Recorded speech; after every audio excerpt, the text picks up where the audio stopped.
ಅಜ್ಜಿ ಏನ್ ಹೇಳ್ತಾ ಇದ್ದೀರಾ ನೀವು? ನನ್ನ ಅಕೌಂಟ್ ಇಂದ ಚಕ್ರಿ 5 ಕೋಟಿ ತಗೊಂಡಿದಾರ? ಅಲ್ಲ ಅಜ್ಜಿ, ನನ್ನ ಅಕೌಂಟ್ ಅಲ್ಲಿ ಅಷ್ಟೊಂದು ದುಡ್ಡು ಇರ್ಲಿಲ್ಲ.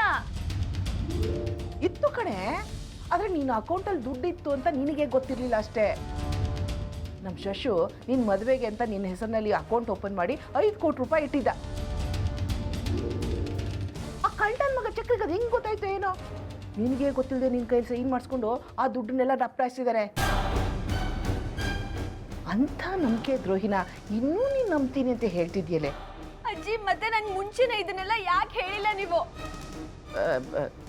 ಯಾಕೆಂದ್ರೆ ನೀನು ಚಕ್ರಿ ಮೇಲೆ ಪ್ರಾಣನೇ ಇಟ್ಕೊಂಡಿದ್ಯಾ. ಈ ವಿಷಯ ಏನಾದರೂ ನೀನು ಗೊತ್ತಾಗ್ಬಿಟ್ರೆ ನೀನು ಮನಸ್ಸು ನೋಯಿಸ್ಕೊಂಡ್ಯಾ. ಅದಕ್ಕೆ ಈ ವಿಷಯನ ನೀನು ಗೊತ್ತಾಗಬಾರ್ದು ಅಂತ ನಿಮ್ಮಪ್ಪ ನನಗೆ ಹೇಳ್ಬೇಡ ಅಂತ ಹೇಳ್ದ.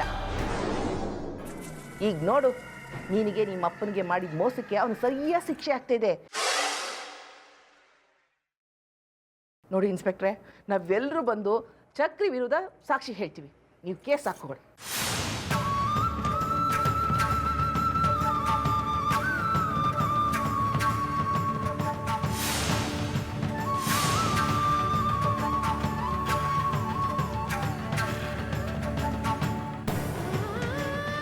ಓಕೆ ಮೇಡಮ್, ನೀವು ಒಪ್ಪಿಗೆ ಕೊಟ್ಮೇಲೆ ಆಯಿತು. ಅವನು ಜೈಲಿಗೆ ಹೋಗೋದಂತೂ ಗ್ಯಾರಂಟಿ. ಇನ್ಸ್ಪೆಕ್ಟರ್, ಪ್ಲೀಸ್ ಇನ್ಸ್ಪೆಕ್ಟರ್, ದಯವಿಟ್ಟು ಅವ್ರ ಮೇಲೆ FIR ರಿಜಿಸ್ಟರ್ ಮಾಡಬೇಡಿ. ಅವ್ರನ್ನ ಬಿಟ್ಬೇಡಿ. ಅಜ್ಜಿ ಅಜ್ಜಿ, ನೀವಾದರೂ ಹೇಳಿ ಅಜ್ಜಿ, ಅವ್ರನ್ನ ಅರೆಸ್ಟ್ ಮಾಡಬೇಡಿ ಅಂತ. ಪ್ಲೀಸ್ ಅವ್ರನ್ನ ಬಿಟ್ಬಿಡಿ ಅಂತ ಹೇಳಿ. ಜಾಸ್ಮಿನ್, ನೀನು ನನ್ನ ಕಂಡೀಷನ್ಗೆ ಒಪ್ಕೊಳ್ಳೋದಾದ್ರೆ ನಿನ್ನ ಛತ್ರಿನ ನಾನು ಬಿಡಿಸ್ತೀನಿ. ಆದರೆ ಒಂದು ಮಾತು, ಅವನ್ನ ನಾನು ಬಿಡಿಸಿದ್ರು ಇವತ್ತಿಗೆ ಅವನ ನಂಟು ಗಂಟು ಎಲ್ಲ ಮುಗ್ದೋಯ್ತು. ಅವನ ಮದುವೆ ಆಗೋಗಿಲ್ಲ. ಅಜ್ಜಿ, ಅದು ಹಾಗಲ್ಲ. ನಾನು ಹೇಳಿದ ಮೇಲೆ ಮುಗ್ದೋಯ್ತು.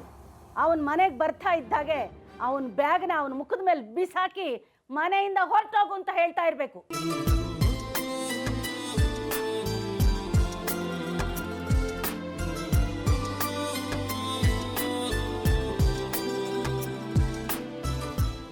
ಸರಿ ಅಜ್ಜಿ. ಇನ್ಸ್ಪೆಕ್ಟರ್, ಆ ಛತ್ರಿನ ಬಿಟ್ಬಿಡಿ. ಅವನ ಕೈಲಿ ಒಂದು ಪತ್ರ ಬರ್ಸ್ಕೊಳ್ಳಿ. ಎಲ್ಲ ನಾನು ಹೇಳ್ದಂಗೆ ಆಗಬೇಕು. ಮುಂದೆ ಅದಕ್ಕೇನು ಬೇಕೋ ಆ ವ್ಯವಸ್ಥೆ ನಾನು ಮಾಡಿ. ಸರಿ ಮೇಡಮ್, ಆಯಿತು. ಮಿಸ್ ಜಾಸ್ಮಿನ್ ಅವರ, ನಾನು ಈ ಕೇಸ್ನ ವಾಪಸ್ ತೊಗೊಂಡಿದ್ದೀನಿ ಅಂತ ಈ ಡಾಕ್ಯುಮೆಂಟಿಗೆ ಸೈನ್ ಮಾಡಿಕೊಡಿ.